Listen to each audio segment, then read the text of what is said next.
All right. I'd like to start off by saying Barak Dehawa, Ba'ashem Yahushai, Ba'ashem Ruach Kodash. Welcome to another live lesson. The name of this one is Lamb Back to the Unknown God, unto the Unknown Forgotten God / the Elect Sealed. Now, this is a lamb back off of two separate videos. The first one is Elder Apostle Tahar. He did a video called To the Unknown God, to the Unknown Forgotten God, in which he broke down what that literally means. And I put this video in the description box. So I kind of want to land back off of that, off of another particular word. I believe it's within that same chapter. Yep. Or the same verse, should I say. And I want to kind of, look into that and show you a correlation between that and the book of Revelation.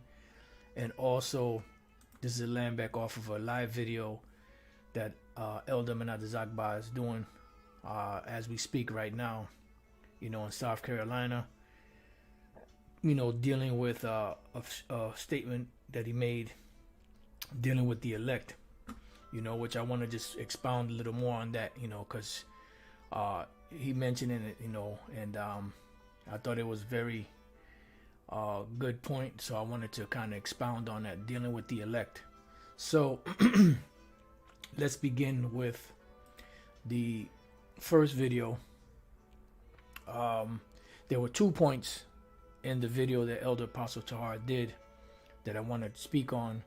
And the first point being how, the Elder Apostle Tahar spoke about how the letter J came into being, which was a distinction made in 1524 by an individual named Giancarlo Trissino, I believe his name is. Just bear with me 1 second. Yep, Gian Giorgio Trissino. I'm thinking of Giancarlo, the actor. Gian Giorgio Trissino. All right, that was the individual who separated the J from the I in distinctive sound. So, building off of that, let's just go to the. Let me bring this over here. That way we can have a separation. All right, let's go to the letter J. This is the letter J in the Wikipedia. It says J or J is the 10th letter in the modern English alphabet and the ISO basic Latin alphabet. Its usual name in English is J, pronounced J, with a now uncommon variant, Jai or Zai, whatever that, however you pronounce that, when used in the International Phonetic Alphabet for the Y sound. It may be called Yod or Jod, pronounced whatever. So let's just go down to the history. This is really the main point. It says the letter J used to be used as a swash letter. Now, swash is a typographical flourish, such as an exaggerated serif, terminal, tail, entry, stroke, etc. on a glyph.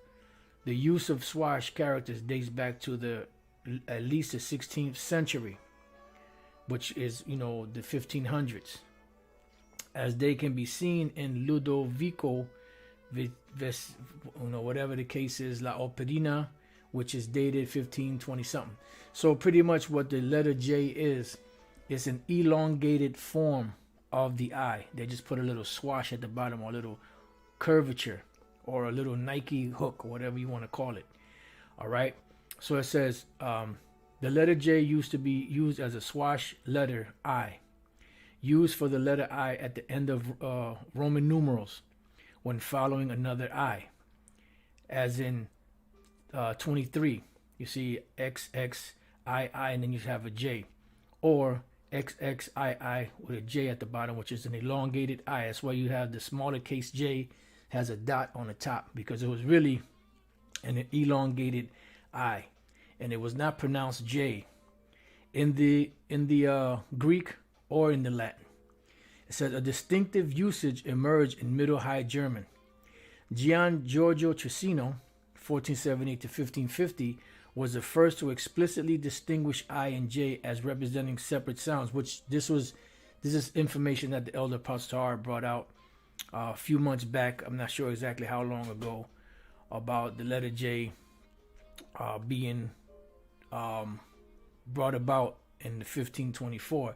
And when you go back into the One West, we used to say 1600s, 1700s, but it really goes back into the 1500s. Okay?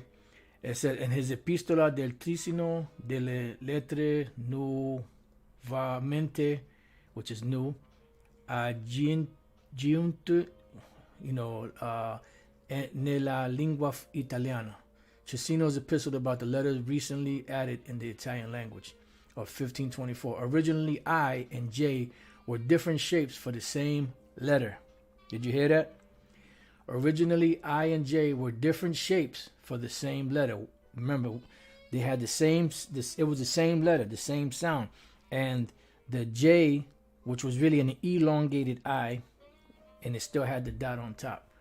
All right? It says, originally, I and J were different shapes for the same letter, both equally representing I. Okay? However, Romance languages developed new sound from the former J and G that came to be represented as I and J. Therefore, English J acquired from the French J has sound value quite different from J or I, which is the elongated I, which represents the initial sound in the English language word yet. All right, so there was no such thing as a J sound, not even in the original languages. All right, so that's, pretty much the basis for this part of the lesson. Now, what I did earlier, the Spirit had me just go to the Latin alphabet. And I looked up the Latin alphabet, and when you scroll through the Latin alphabet, you see the A, B, C, and you have other, right here you have the English sound, how it sounds out in English. You have A, B, C, D, E, F, G, H, I. Then you have K. In the English, you have G, H, I, J, K. So how come there's no J here? Because the J was not around. Or it was around, but it was just an elongated form of the letter I, which means that it was not a separate letter on its own, and it did not have a distinctive sound until around 1524 when the languages started to change. All right, and I did the same thing for the Greek. I looked up the Greek alphabet. You have the alpha, beta, gamma, delta, epsilon, zeta, and you keep on going. Eta, theta, iota, kappa, right? So it should be between the iota and the kappa. I, J, K. So where is it? It's not there because it's not a part of that language. It was not a letter until 1524 and beyond, and above that. So both in the Latin and the Greek, or should I say the Greek and the Latin languages, the letter J does not appear because the letter J is was not thought of back then.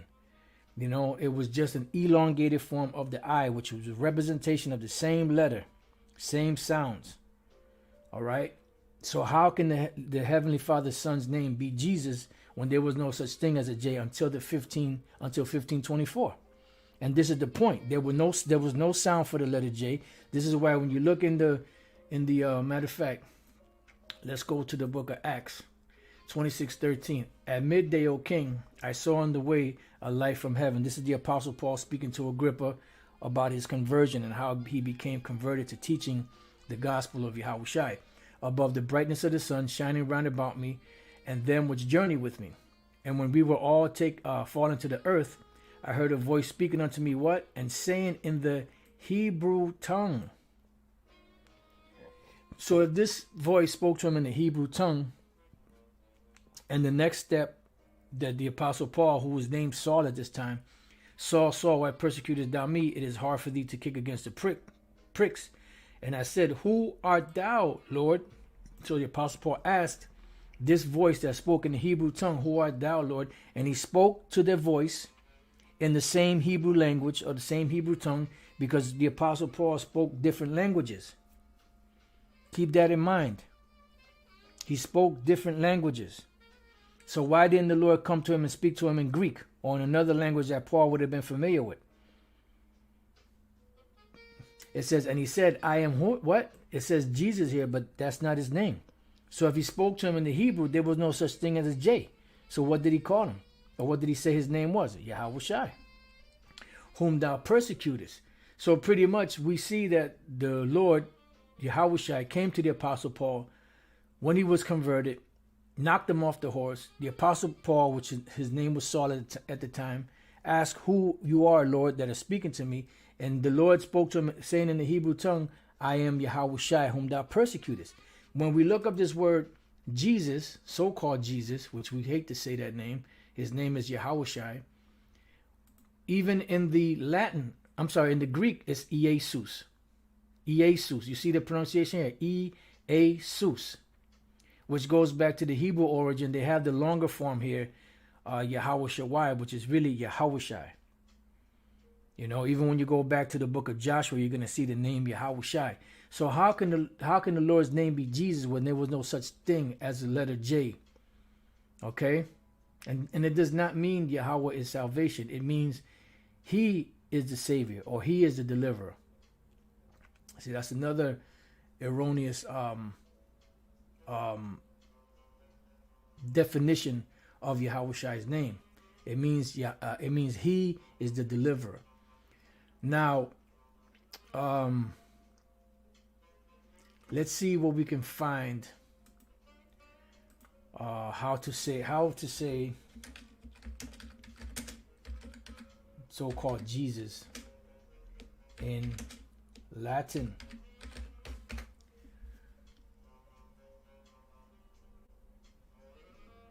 Which is similar to what we just saw here. Here is Jesus. Here you have Jesus. All right.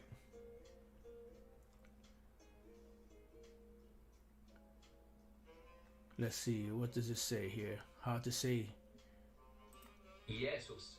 See? Jesus. Jesus. In Spanish, it's Jesus. See?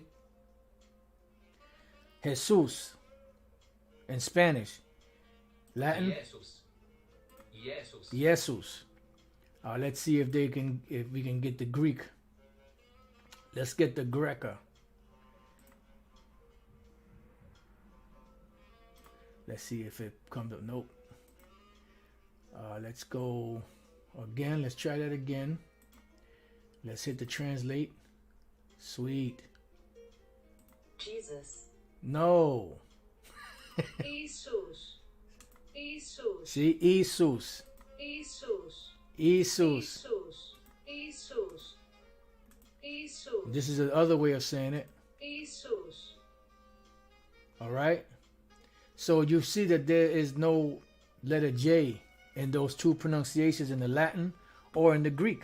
So how could his name be so-called Jesus when it goes back to the Hebrew word Joshua or Yahawashi? Now there was an argument with what was it? The brothers from Chicago, Elder Malcolm and the rest of the elders, where they were confronting these couple of Christians individuals, and they were debating about the name, you know, so-called Jesus or Yahawashi.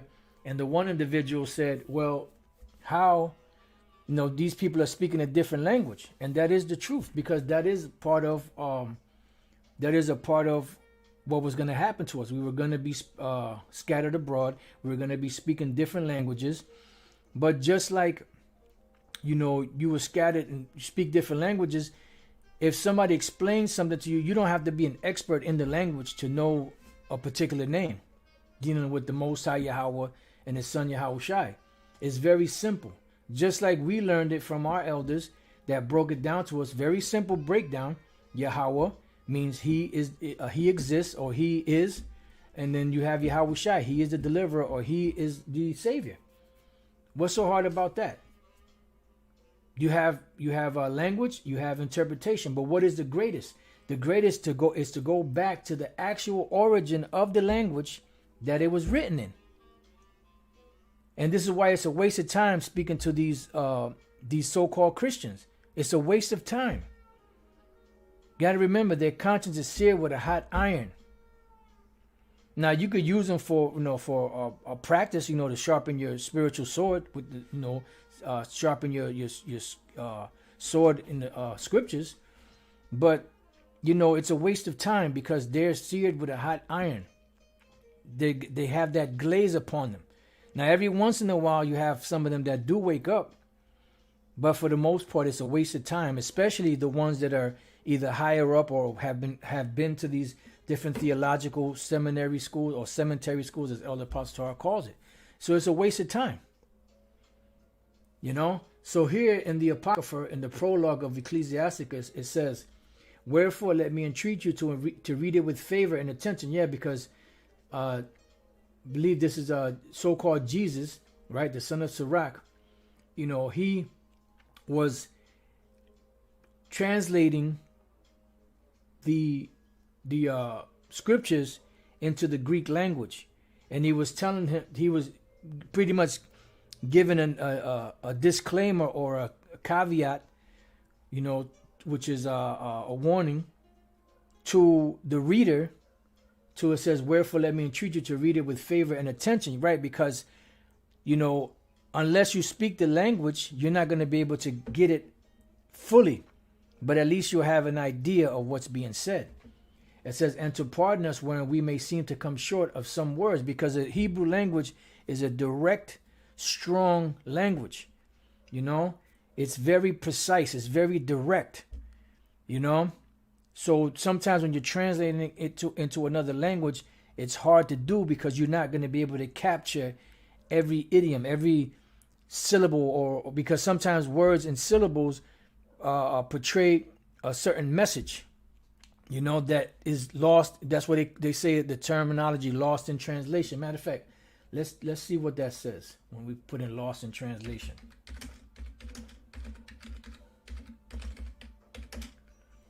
Lost in translation meaning. Phrase, verb, inflex. If you say that a quality of something has been lost in translation, you mean that it is not very good as a result of being translated into another language or told in a different way, because the punchline is not going to be there like it is in its original language. And this is why so-called Jesus, or Yahushua, the son of Sirach, wrote this. He said, "And pardon us when we may seem to come short of some words which we have labored to interpret. For the same things uttered in Hebrew, which Yahushua came to the Apostle Paul in the Hebrew tongue, and translated into another tongue, whatever the tongue may be, have not the same force in them," because they don't have the same impact. But you have some kind of an understanding of what the message is, but in order for you to get the full impact of it, you have to go back to the origins of the language that it was written in. It says, have not the same force in them, and not only these things, but the law itself and the prophets and the rest of the books have no small difference when they are spoken in their own language. So that's why if you want to get a better understanding, we got to go back to the origins of the language it was written in. It was not written in English. English did not exist back then. So if it was written in Hebrew, it was written in Greek, and then later translated to Latin, and then so on and so forth, it makes sense to go back to the original language that it was written in. Makes sense. Makes all the sense in the world to me. Now let's go from there to the book of 1 Corinthians to deal with the issue where these guys say, well, people today, they don't speak that language. That's why it was translated and this, that, and the other, and this translation and that. Yeah, but even if it was translated, it has an origin. And we have records to go back to the origin. So why not go to the original way it was said, spoken, to get a better understanding of what it means? Yep, that's a good one. Dyed Garments from Bosborough. 2 Kings 18:26. It says, Then said Eliakim the son of Hilkiah, and Shebna and Joah unto Rabshakeh, Speak, I pray thee, to thy servants in the Syrian language, for we understand it, and talk not with us in the Jews' language, which is Hebrew, in the ears of the people that are on the wall, because the average person did not speak the Syrian language, because the Syrian language, or the Aramaean, was more of a learnt. That's why the captains and whatever it was that was sent, I forget their titles, they were like more of the nobility. So they spoke both the Hebrew, the common Hebrew, and the Syrian language, or the Aramaean. But the common folk didn't speak that. They only spoke the Hebrew. That's why when they spoke about the apostles, what did they say? They said, "How hear we these men speaking in our language, and not these Galileans?" Because Hebrew was just a common language for the common folk. But the so-called Aramaean, or the Syrian, was a language that was taught to the learnt, to the nobles. All right? And what the hell is going on here in the comment board, man?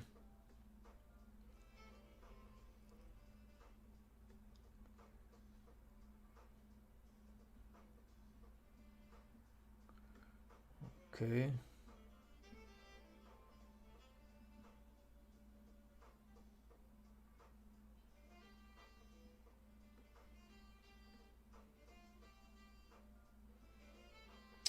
All right. Just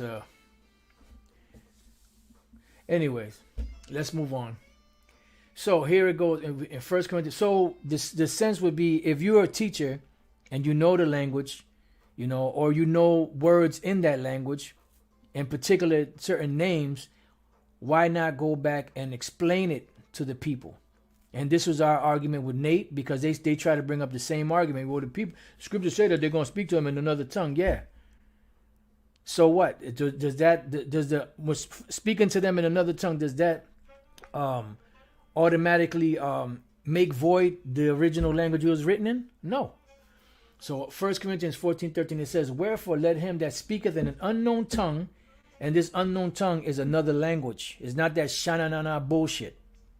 That what they call the charismatic movement in these different churches, like the Jehovah's Witness, the Pentecostal church, and all those churches where they speak that gibberish, that satanic gibberish nonsense, that shananana mama mama tata, and all that fucking crazy bullshit. That's not speaking in tongues. Those are demons.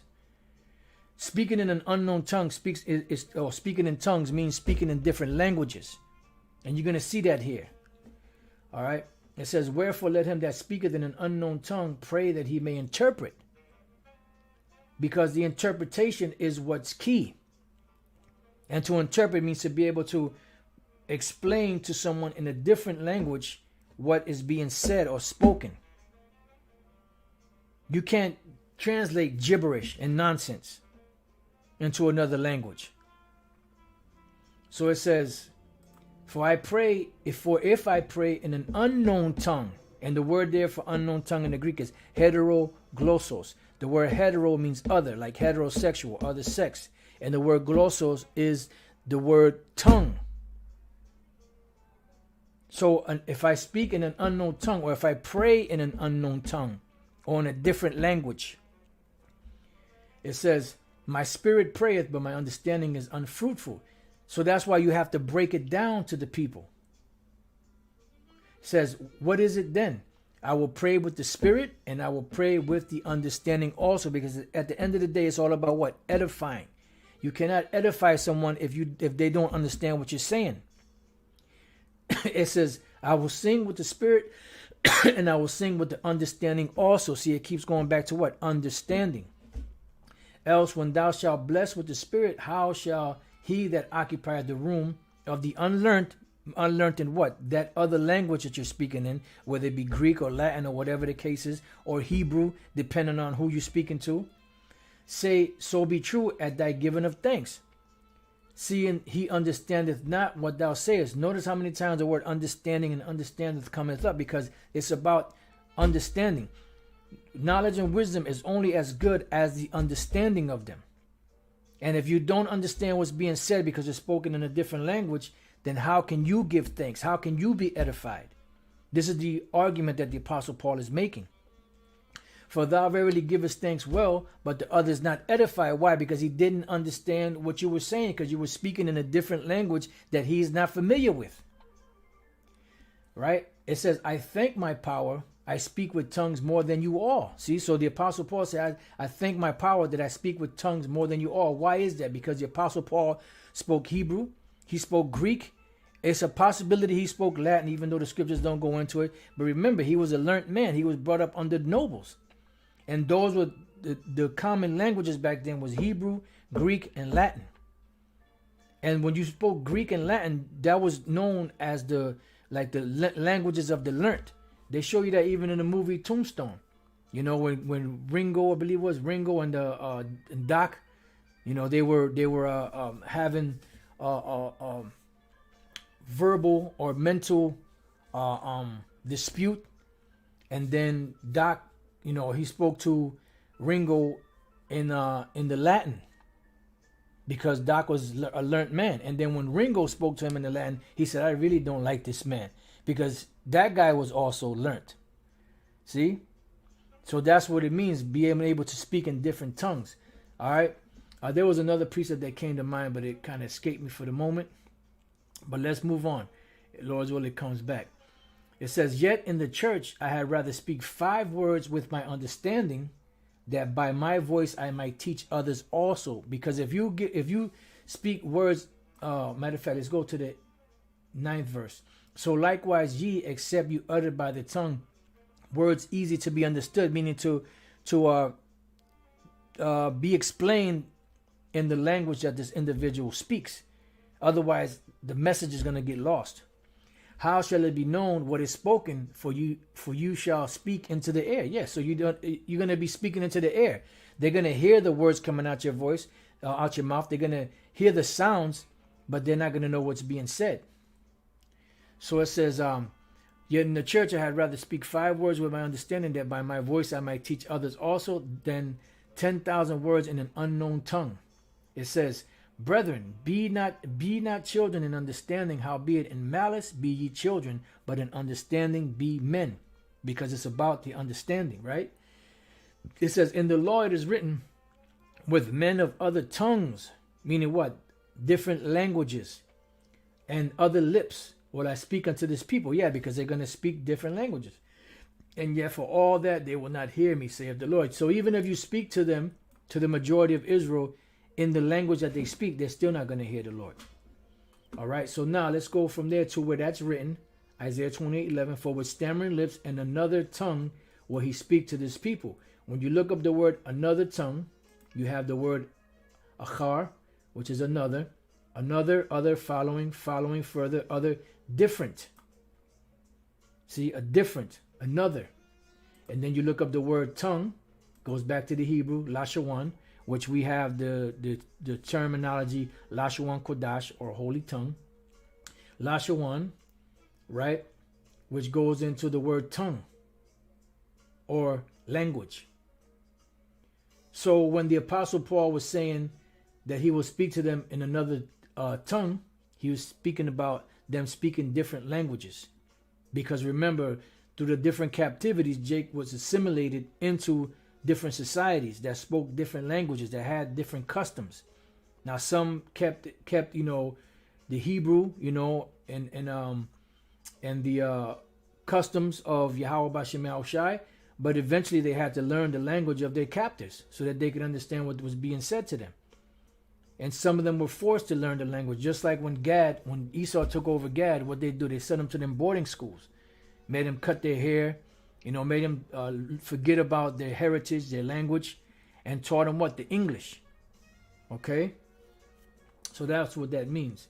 All right, so now the next point that I want to bring out on that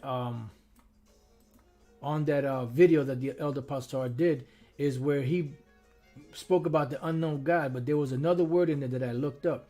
Acts 17:23. For as I passed by and beheld your devotions, I found an altar with this inscription: To the unknown God, whom therefore ye ignorantly worship, him declare I unto you. What Elder Pastor broke it down is this is the forgotten God, because Jake forgot. Remember, you shall discontinue from your heritage. So when I looked up this word inscription, right, it led me to think of another word that has this Greek, part of this Greek word in it. And let's get to it. The word inscription, right?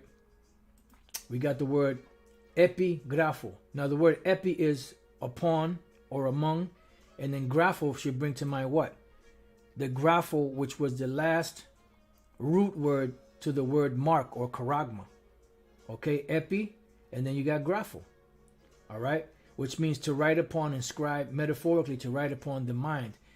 So this is to write upon. This is literal, to write upon, inscribe.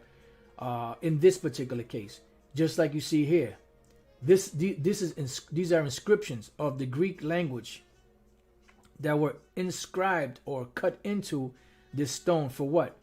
For the purpose of remembering. For the purpose of what? Record.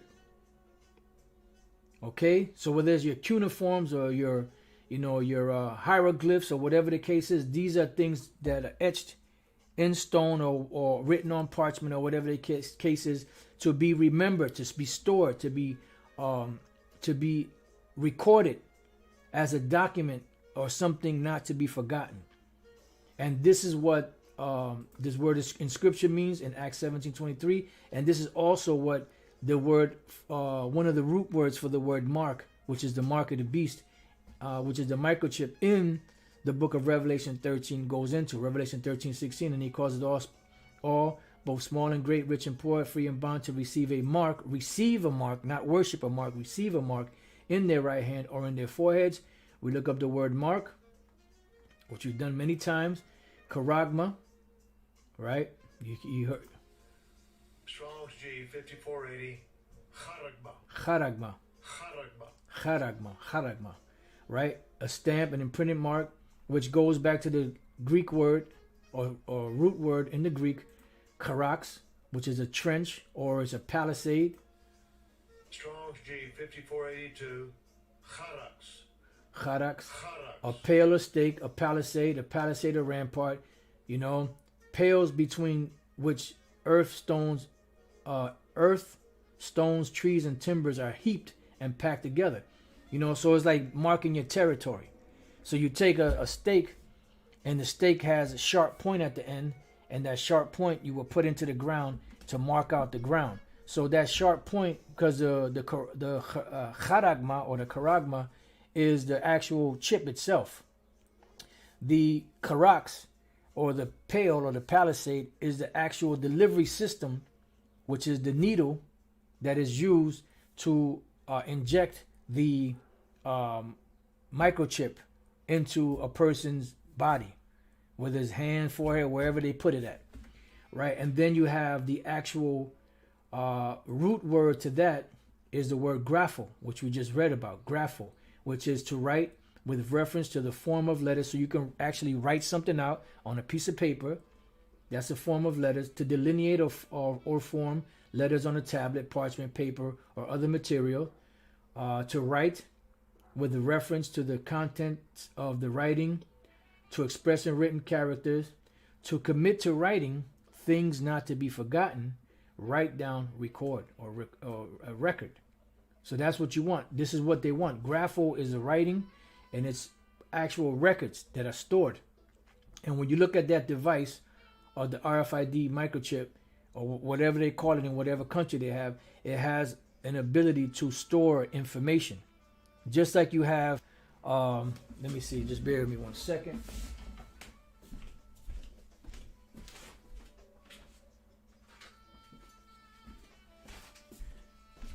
Just like you have these thumb drivers right here, right? You have these thumb drivers, and these thumb drivers you can put into your computer.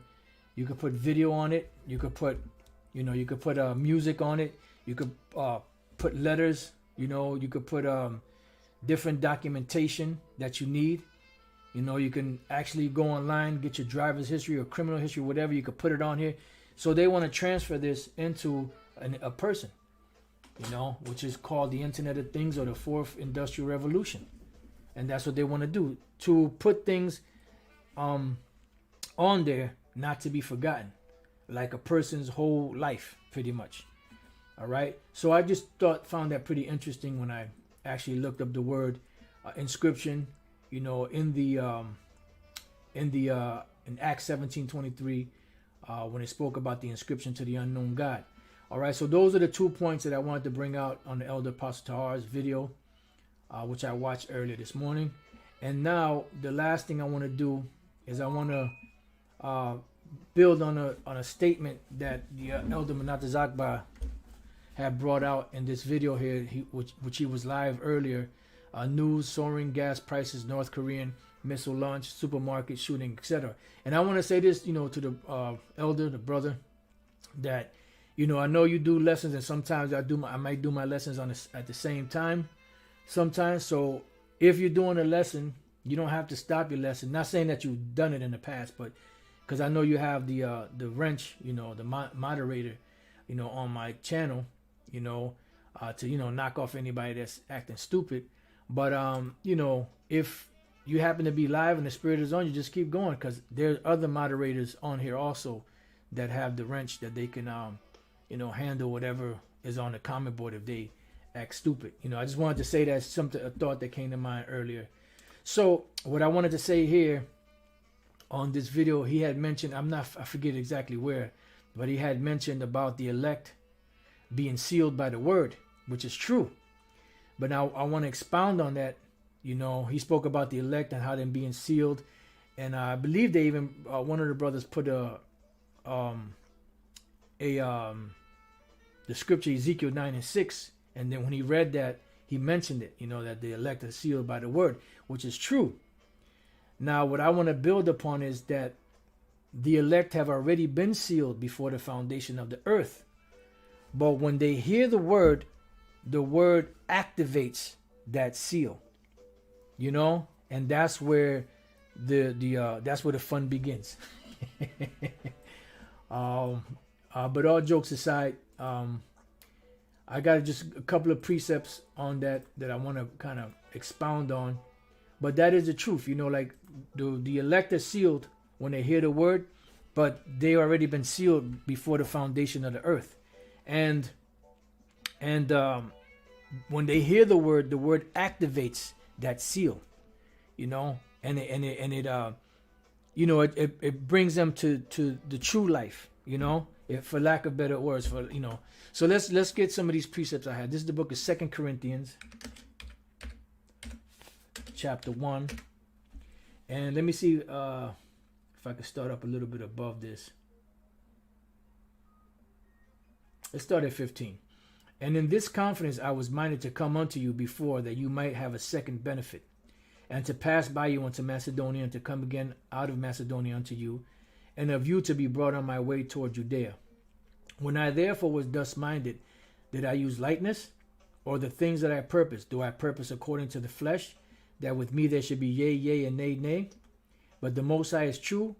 Our word toward you was not yea and nay. Yeah, because they weren't uncertain. You know, whenever Paul spoke, it was you knew what it was. It was either one thing or the other.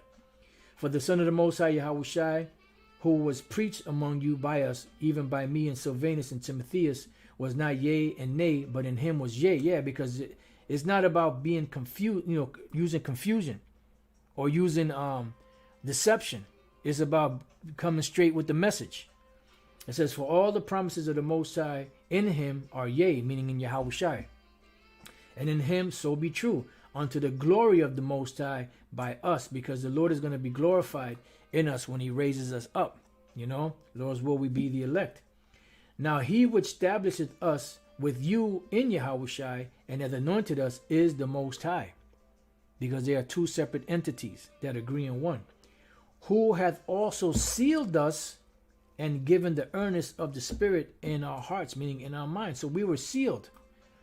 But when the word is spoken, that activates, you know, the seal that is in the elect. All right, let's look up this word sealed, see what it says. The word for sealed is sphragizo, which I remember reading that many times, but you forget. To set a seal upon, mark with a seal, to seal. And where did that start from? That started all the way back from the beginning. But let's just go to the book of Ezekiel, the 9th chapter, and show you. And then I got another precept I want to go to, a couple more, and then we can close out the lesson. Ezekiel 9:4. And the Lord said unto him, go through the midst of the city, through the midst of Jerusalem, which are the Israelites. Jerusalem or Jerusalem is a people before it's a place, and set a mark upon the foreheads of the men that sigh and that cry for all the abominations that be done in the midst thereof. Yeah, because there is a sense of anger and disdain for the wickedness of this world in certain individuals. So the Lord was telling the angel to go through and set a mark upon these men that are sighing and that are crying. Now the word mark in the Hebrew is the word thawah. Okay, now this is the spiritual mark of the Most High, which says desire mark. Here's the point: mark as a sign of exemption from judgment. So this is an exemption from judgment, which means that these particular individuals were sealed from the foundation of the world to not fall victim, so to speak, to the judgment of this world. Such as we read in Romans 11 chapter when Elijah thought he was the last prophet left, but the Lord gave him a different answer. He says, verse 4, but what saith the answer of the Most High unto him, unto Elijah? I have reserved to myself 7,000 men, which is a complete number, not 7,000 exactly. The number 7 equals completion, who have not bowed the knee to the image of Baal. Why? Because they were sealed from the beginning of the creation. They were sealed so that they won't receive judgment with the world. All right? They were exempted. They were exempted from judgment. So going back, let's read that again. Well, actually, let's read it again. And the Lord said unto him, go through the midst of the city, through the midst of Jerusalem, and set a mark upon the foreheads of the men that sigh and that cry for all the abominations that be done in the midst thereof. So this seal is activated when they hear the word. And this is why, brothers that were out there in the world doing whatever they were doing, once they heard the word, something in them turned them around and said, you know what, man? Nah, this world, something's up with this. And this message that's coming out is resonating with my spirit. Like there's something about this, and then they start being drawn and then being built up and edified in the word. And to the others, he said, in mine hearing, go ye after him through the city and smite. Let not your eyes spare, neither have ye pity. Yeah, to the ones that are not sealed. Because when we read the word mark, right? Let me see if we go back, what's going to happen. Let's see one more time. Nope. When we go to the word mark again, and we have read, I'm sorry, that wasn't it. It was here. The word sealed, sphragizo, right? It says, for security from Satan. But you also have those that are given to Satan. Just like Yahushua cursed them wicked Pharisees and Sadducees in them out and said what to them? He said, ye are of your father the devil, and the lust of your father you will do. So pretty much you have those that are sealed to the Most High, and you have those that are sealed to Satan. As we break down the 1/3 and the 2/3 is what? The 1/3 is 33.3%, and the 2/3 is what? 66.6%. And the Lord already said, let's go real quick to Isaiah 65 and 11. But ye are they that forsake the Lord, this is dealing with the 2/3, that forget my holy mountain, that prepare a table for that troop, and that furnish a drink offering unto that number. Because you have Israelites that trust in other Israelites, and pretty much what's going to happen is they're sealed from salvation. They're sealed to destruction. It says, therefore, what will I number you to the sword? And the number is the 2/3 here in America, but you know you have other Israelites around the world, which that's a whole topic in itself if somebody want to tackle that. Because when we dealing with the 2/3, the 2/3 are just here in America. It's not dealing with other Israelites around the world that are going to receive judgment. The 2/3 is only here in America. The 1/3 and the 2/3 are here in America. All right. It says, and you shall all bow down to the slaughter, because when I called, you did not answer. When I spake, you did not hear, but did evil before mine eyes, and did choose that wherein I delighted not. So 2/3 have been numbered to the sword. All right. So you have some Israelites that are sealed unto Satan. That's why Yahushua told them, wicked Pharisees and Sadducees, you are of your father the devil, and the lust of your father you will do. So going back to Ezekiel 9:5, and to the others he said in mine hearing, go ye after him to the city and smite. Because the Lord wants to hear when Jake, you know, whether it be men, women, children, or whatever that are not right, when they howling and crying for this destruction. That's why in Proverbs, the 1st chapter, it says what? It says that, you know, I will also laugh at your calamities. I will mock when your fear cometh. You know? It says, let not your eyes spare, neither have ye pity, because the angels ain't going to have no pity when the Lord let them loose. It says, slay utterly old and young, both maids and little women, and little children and women. Both maids and also women. There's going to be a lot of death. It says, but come not near any man upon any, Salaki, I'm a little excited. But come not near any man upon whom is the mark, or that thawah, or that exemption from judgment. And begin at my sanctuary, because it's going to begin first with those who know that they're Israelites. It says, then they began at the ancient men which were before the house. Now this already took place, you know, back then, because this was an angel that came through and destroyed Jake back then. But it's the same thing now. The things that were written aforetime were written for our learning. You know, because this is not talking about actual men going around destroying Jake. It's talking about the angels. This one particular angel going around and doing his business. All right. But the point to take away from here is that word mark, or thawar, which is exemption from judgment, which that seal is activated when the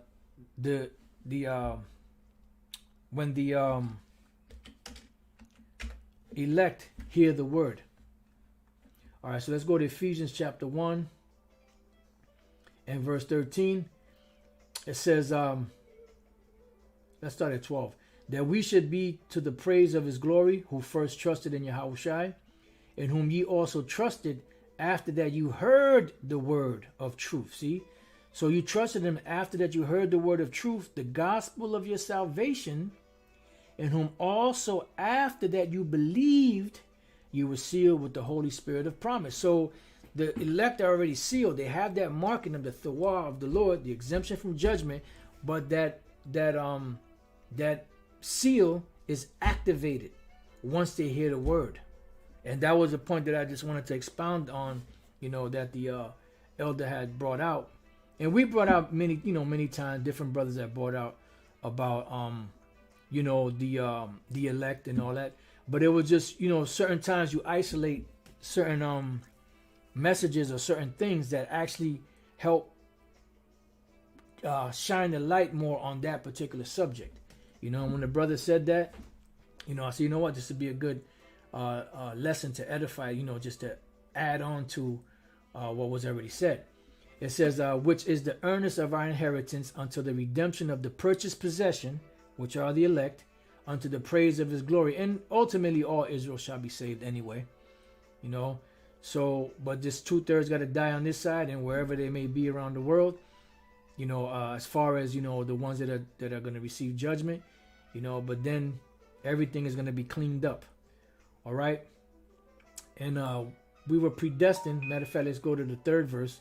Blessed be the power and Father of our Lord Yahushua, who hath blessed us with all spiritual blessings in heavenly places in Yahushua. It says, according as he hath chosen us in him before the foundation of the world, that we should be holy and without blame before him in love. So we were predestined to this before the foundation of the earth. Okay? So when the elect heard the word that activated that seal. This is verse 11. In whom also we have obtained an inheritance, being predestinated according to the purpose of him who worketh all things after the counsel of his own will. Now let's go to that word predestinated. It's proorizo, to predetermine, decide beforehand. In the New Testament of the Most High decreeing from eternity, to foreordain, appoint beforehand. Yeah, so that was the predestination. All right. So like I said, I just wanted to, bring that point out. So with that, I pray that your brothers have been edified. Until the next time I say shalom. Yeah, that's right. Yep. The elect is already sealed. They just need to be activated. So yeah, you could be in the streets doing every hear the word and be activated and repent. Yeah. In other words, hearing the word and then afterwards repent. Yeah, that's right. That's right. All right, so let's see. You can be sealed even if you was out in the streets doing wicked, heard the word and became righteous. Yeah, because at the end of the day, the elect are already sealed. And remember, the Apostle Paul said, let's go real quick to 1 Corinthians. That's why he speaks about putting off the old man. If you have to put off the old man, that means that, you were doing something wrong. But then when you came into this thing, you became born again and you were sealed. I'm sorry, this is 1 Corinthians 6 and 9. It says, know ye not that the unrighteous shall not inherit the kingdom of the Most High? Be not deceived, neither fornicators, nor idolaters, nor adulterers, nor effeminate, nor abusers of themselves with mankind, nor thieves, nor covetous, nor drunkards, nor revilers, nor extortioners shall inherit the kingdom of the Most High. So all these things are not going to allow an individual to inherit the kingdom. But listen to what the Apostle Paul said afterwards. And such were some of you. See, you were thieves and revilers and murderers and drunkards and extortioners and adulterers and effeminate and abusers of yourselves with mankind. You had homos and lesbians. It says, and such were some of you, but you were washed, but you are sanctified, but you are justified in the name of the Lord Yahushua and by the Spirit of our power. Why? Because you were a part of the elect, and the Lord brought you out of that that lifestyle that you were living. Whether you was a thief, a murderer, gangbanger, whatever it was that you were doing out there, selling drugs, the Lord pulled you away from certain things. And he brought you into this thing because you were a part of the elect. And that's the bottom line. And this is the Most High's program. All right, so with that, pray that brothers have been edified. Until the next time I say shalom.